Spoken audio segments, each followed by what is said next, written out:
Wars, Vishwamitra और इंद्र की महाकाव्यात्मक कथा। बहुत समय पहले की बात है, जब देवता और दैत्य दोनों ही पृथ्वी और स्वर्ग के बीच अपने अधिकार का संघर्ष करते रहते थे। एक महान तपस्वी का जन्म हुआ था। उनका नाम था विश्वामित्र।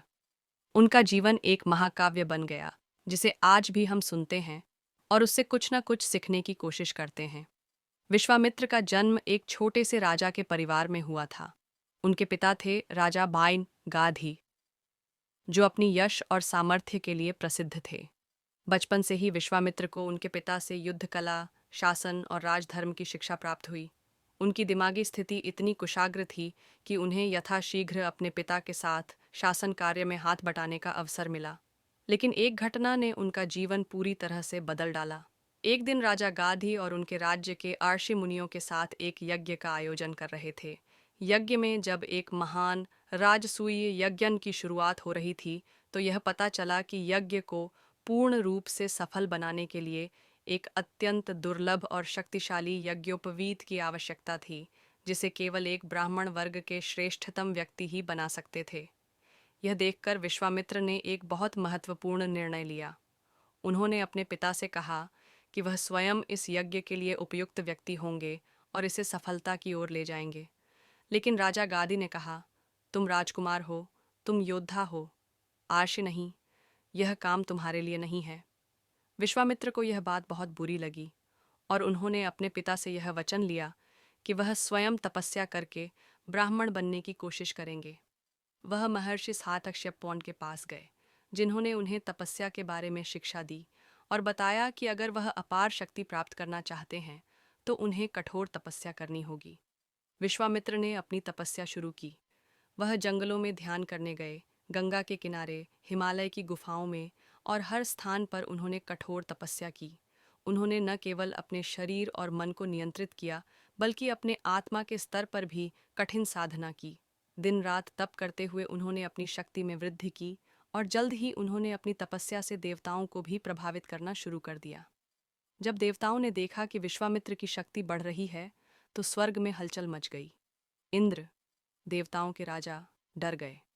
इंद्र को यह चिंता थी कि यदि विश्वामित्र ब्राह्मर्षि का पद प्राप्त कर लेते हैं तो उनका सत्ता और प्रभुत्व खतरे में पड़ जाएगा।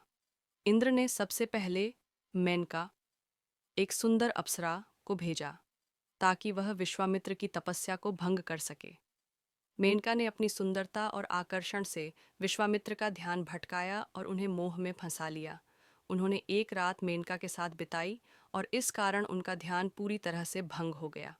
अगले दिन जब विश्वामित्र ने अपनी गलती का एहसास किया तो उन्हें गहरा पछतावा हुआ। उन्होंने संकल्प लिया कि अब वह अपनी तपस्या में और भी अधिक गंभीरता से जुटेंगे। इस बार उन्होंने न केवल खुद को मानसिक रूप से मजबूत किया, बल्कि उन्होंने देवताओं के खिलाफ अपनी शक्ति को और बढ़ा लिया। यह देख इंद्र को और अधिक घबराहट हुई और उसने एक के बाद एक अप्सराओं और राक्षसों को भेजा। लेकिन हर बार विश्वामित्र ने इन सभी चालों को नाकाम किया।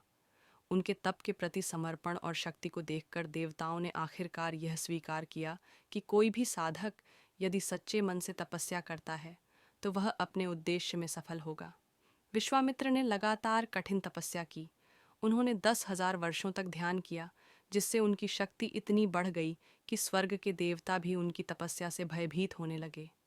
एक दिन ब्रह्मा और शिव के आदेश पर भगवान विष्णु स्वयं विश्वामित्र के पास पहुंचे और उन्हें आशीर्वाद दिया।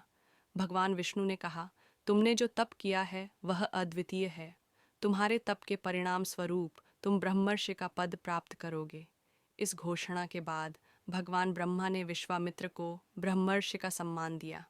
यह उनकी तपस्या और संघर्ष का अद्वितीय फल था, जिसने उन्हें केवल तपस्वी ही नहीं, बल्कि एक महान नेता और गहरी आध्यात्मिक शक्ति वाला व्यक्ति बना दिया।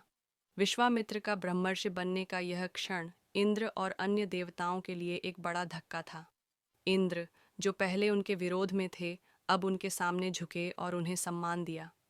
यह घटना एक महत्वपूर्ण मोड़ बन गई, जो न केवल विश्वामित्र के जीवन की दिशा बदलने वाली थी, बल्कि यह साबित करती थी कि सच्ची तपस्या और संघर्ष से किसी भी लक्ष्य को प्राप्त किया जा सकता है। विश्वामित्र का जीवन एक प्रेरणा बन गया और उनका नाम आज भी उन लोगों के लिए आदर्श बना हुआ है जो कठिनाइयों से जूझते हुए अपनी मंजिल की ओर बढ़ते रहते हैं। अंतिम विचार। विश्वामित्र की कहानी यह सिखाती है कि जीवन में चाहे कितनी भी मुश्किलें आएं, यदि हम अपने लक्ष्य के प्रति पूरी तरह से समर्पित होते हैं तो कोई भी शक्ति हमें रोक नहीं सकती।